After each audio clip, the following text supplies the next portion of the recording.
Hello guys, नमस्कार। स्वागत है आपका मेरी YouTube blog culture of Uttarakhand में। आज ऐतिहासिक गौचर मेले का आज चौथा दिन है और आज चौथे दिन में मेले में क्या कुछ होगा वो मैं आपको इस वीडियो के माध्यम से दिखाऊंगा। चलिए फिर करते हैं आज के ब्लॉग की शुरुआत। इस समय आप देख रहे होंगे बहुत अच्छी धूप खिली है और पहले दिन के मुकाबले आज काफ़ी भीड़ है। और जैसे जैसे इस मेले में आगे आने वाले दिनों में आप देखोगे काफ़ी ज़्यादा भीड़ होगी और आसपास के जो गांव के लोग हैं वो काफ़ी ज़्यादा संख्या में यहाँ आपको दिखेंगे। ठीक सामने आप देख रहे होंगे ये है खगोलीय प्रदर्शनी और मुझे लगता है ये पहला मौका होगा कि गौचर मेले में पहली बार खगोलीय प्रदर्शनी लगाई गई है।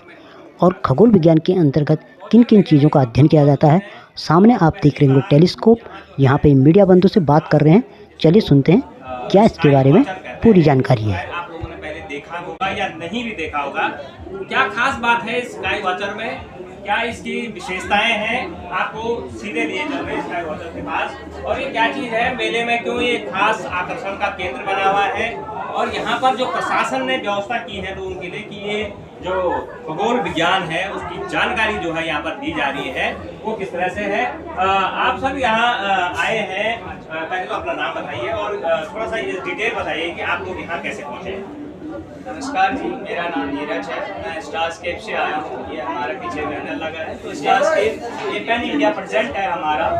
हमारा जो साइंस सेंटर है कौसानी मुक्तेश्वर रामनगर, यहाँ प्रॉपर ऑब्जर्वेटरी है, वहाँ पर बड़े बड़े दूरबीन रहते हैं और यहाँ पर हमें बेसिकली गवर्नमेंट ने बुलाया है तो हम उत्तराखंड टूरिज्म गवर्नमेंट के साथ हमारा कोलिब्रेशन है तो उसी के बेस पे यहाँ गौचर मेले में हमें इन्वाइट किया गया था तो उसी के बेस्ड में हम आए हैं। तो यहाँ पर हम डे टाइम इसको जैसे सर ने स्काई वॉचर कहा ठीक कहा, तो इसको एक्चुअली दूरबीन या टेलीस्कोप बोलते हैं जी। तो इससे क्या होता है, हम डे टाइम सन ऑब्जर्वेशन और रात में स्टार गेजिंग कर सकते हैं जी। तो जैसे हम सन को नेकेड आइज हमें नहीं देख सकते हैं और हमें देखना भी नहीं चाहिए बिकॉज हमारी आंखें खराब हो सकती हैं, तो टेलीस्कोप के माध्यम से हम इसको देख सकते हैं और ये सेम मेथड रहता है। और रात में हम अपनी गैलेक्सी हो गई, ग्रह हो गए, कुछ स्टार हो गए, कुछ क्लस्टर हो गए, ये चीज़ों को भी हम टेलीस्कोप के माध्यम से वर्क करते हैं जी। तो ये टेलीस्कोप कैसे वर्क करता है तो आइए हम विस्तार से जानते हैं। जी जी जरूर। तो ये प्रॉपर टेलीस्कोप है तो इसमें क्या होता है, मिरर लगे रहते हैं जी। आप इसमें देखेंगे तो नीचे एक प्राइमरी मिरर लगा रहता है, ठीक है, ऊपर एक सेकेंडरी मिरर।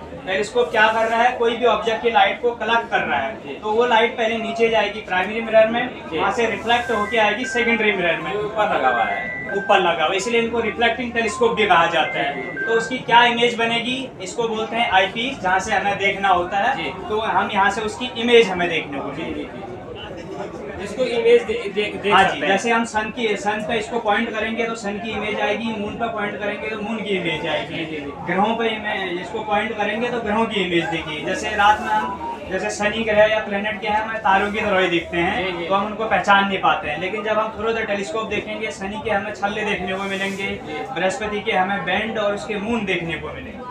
और उसके अलावा सर हमारा कुछ यहाँ पर रिलेटेड एस्ट्रोनॉमी से चीजें हैं, हम उसके बारे में हम डिस्कस करेंगे जी। निश्चित तौर पर आप देख लीजिए यहाँ पर जो है ये खगोल विज्ञान की चीजें रखी हुई है, बहुत ही इंटरेस्टेड है और जो बच्चों के लिए ये खास जो है यहाँ पर ये स्टॉल लगाया गया है। किस तरह से है, शुरुआत से जरा बताइए। यस सर, जो आप ये मॉडल देख रहे हैं इसको जेम्स वेब टेलीस्कोप बोलते हैं। ये स्पेस में अभी साइंस नासा ने भेजा गया है तो अभी तक का ये सबसे बड़ा टेलीस्कोप है। बच्चे अपने अकॉर्डिंग इसको पेपर मॉडल कट करके उस टिक का मॉडल बना सकते हैं जी जी। उसके अलावा यहाँ पर एक और डिवाइस दिख रही है, इसको जोडियक बिल कहा जाता है। इससे हम अपने राशियाँ जान सकते हैं, हम मंथ और सन के अकॉर्डिंग, ये सन के बेस्ड पे बना है। उसके अलावा यहाँ देख रहे हैं इसको सोलर सिस्टम पजल कहते हैं। इसमें सारे प्लैनेट की आकृतियाँ हैं और बच्चे अपने अकॉर्डिंग इसको कलर करके हैंगिंग कर सकते हैं। और उसके अलावा घर पर इसको हैंगिंग या फिर स्कूल में एज ए साइंस की तरह प्रोजेक्ट के तौर पर इसको प्रस्तुत कर सकते हैं जी। उसके अलावा एक और यहाँ पर आपको किट दिख रही है, इसको हबल टेलीस्कोप बोलते हैं। तो ये जो हबल टेलीस्कोप है ये भी बच्चों के लिए पेपर मॉडल है, एक्चुअल में ये बहुत बड़ा टेलीस्कोप है। तो इसी ने जो भी हम देखते हैं रात में जो तारे सितारे देखते हैं जिनके बारे में हमें पता है तो इसी की देन है, इसी ने वो पिक्चर खींची है। फिर उसके बाद साइंटिस्ट लोगों ने इस पर रिसर्च करा है, उसी के बेस्ड में हम उसके बारे में जानकारी प्राप्त करते हैं। उसके अलावा इसको प्लेनिस्फीयर बोलते हैं। ये हमारा रात का तारों का एक मैप होता है। आप देखेंगे इसमें डेट, मंथ और टाइम मेंशन कर रखे हैं। हम किसी भी मंथ, किसी भी टाइम, किसी भी समय का हम इसमें देख सकते हैं। तो अगर टाइम, डेट और मंथ अगर हम इसमें मैच रिलेट है, ये एस्ट्रोनॉमी से रिलेटेड है। अगर आप इसमें देखने चाहेंगे नेकेड आइज आपको समझ नहीं आएगा, अगर हम थ्रू द गूगल्स देखेंगे बिल्कुल आपको ये 3D में नज़र आने वाला है। बिल्कुल बिल्कुल, बहुत शानदार दिख रहा है। Yes sir. गजब। इसमें सारे सोलर सिस्टम के बारे में, जो भी हमें रात में गैलेक्सी वगैरह हैं उनके बारे में, जो प्लेनेट है उनके बारे में, उनके मून के बारे में यहाँ पर मेंशन कर रखा है। बिल्कुल बिल्कुल, शानदार प्रयास आपका। धन्यवाद सर जी। ठीक दिख रहा हूँ मैं जी। और भी चीजें कुछ खास है सर आपके पास? उसके अलावा कुछ बच्चों के लिए सर ऐसे किट रहती है जी। ये, लेकिन एजिज हैं कि बच्चों के 10 से 15 साल के लिए कुछ ऐसे इस तरह की किट है जी। होने को सर बहुत कुछ होते हैं, लेकिन हमें अभी मैं यहाँ पर उनको ला नहीं पाया है, तो इसके लिए आपको ज़्यादा डिटेल चाहिए तो हमारा कौसानी साइंस सेंटर है, कौसानी, मुक्तेश्वर और कॉर्बेट, तो यहाँ पर आपको और चीज़ें डिटेल में मिल जाएगी। तो वहाँ पर दूरबीन अभी क्या है, बड़ी बड़ी ऑटोमेटिक है, जिनको अगर इसी फील्ड में एस्ट्रो फोटोग्राफी का शौक है तो वहाँ आकर वो रात के फोटो भी ले सकते हैं। और जैसे स्कूली बच्चे जो है इसमें इंटरेस्ट हैं, उनको जो है इसमें जानकारी चाहिए तो कहाँ से कलेक्ट करेंगे? सर आप हमारे सेंटर विजिट कर सकते हैं या फिर आज गोचर मेले है एक बहुत बड़ा एक सम्मेलन भी जो है खगोल विज्ञान की तरफ से होने वाला है, जो इस वीडियो को देखेंगे तो उसको जो है उनको जो है इसमें जरूर आना चाहिए।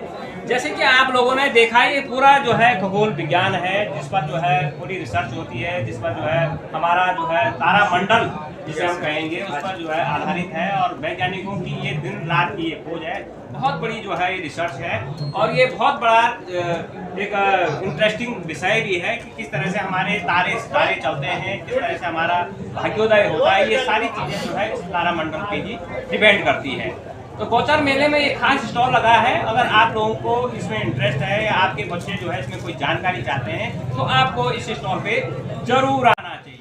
जैसे कि आपने देखा होगा, अभी सर ने इसके बारे में बहुत अच्छी जानकारी दी कि इसका लाभ उन बच्चों के लिए बेहतर अधिक होगा जो बच्चे अभी पढ़ाई कर रहे हैं और उनके लिए आगे इस क्षेत्र में अपना कैरियर बनाने का एक बेहतर अवसर है, और वो इस क्षेत्र में कुछ बेहतर कर अपने जीवन को एक नई दिशा दे सकते हैं। ठीक आप सामने देख रहे हैं, यह प्रदर्शनी भारतीय तिब्बत सीमा पुलिस ITBP की ओर से लगाई गई है, और इस समय यहाँ पर एक देशभक्ति सॉन्ग चल रहा है। और जैसे कि आप सभी जानते हैं कि हमारे जीवन में हमारे कई रोल मॉडल होते हैं, लेकिन अगर वास्तविक रूप से सच्चे रोल मॉडल की बात की जाए तो इन देश के सच्चे सिपाहियों से बड़ा कोई रोल मॉडल नहीं है। ये सैनिक अपने देश के लिए अपना सब कुछ समर्पित कर देते हैं और देश की सीमाओं में 24 घंटे ये देश की रक्षा करते हैं ताकि हम यहाँ पर सुकून से रह सकें। और इस प्रकार की जो सेवा होती है ये सबसे बड़ी सेवा होती है, और जब देश सेवा की बात आती है तो इससे बड़ा हमारे जीवन में कोई भी कर्म नहीं है, और यही सबसे बड़ी सेवा होती है, और यही हमारा परम धर्म होता है। आज की वीडियो को आप क्लोज करते हैं, और यदि आपने अभी तक चैनल को लाइक, शेयर एंड सब्सक्राइब नहीं किया है तो आप ज़रूर चैनल को लाइक, शेयर एंड सब्सक्राइब करें, और मिलते हैं आपसे अगली वीडियो में। तब तक के लिए नमस्कार। जय देवभूमि उत्तराखंड।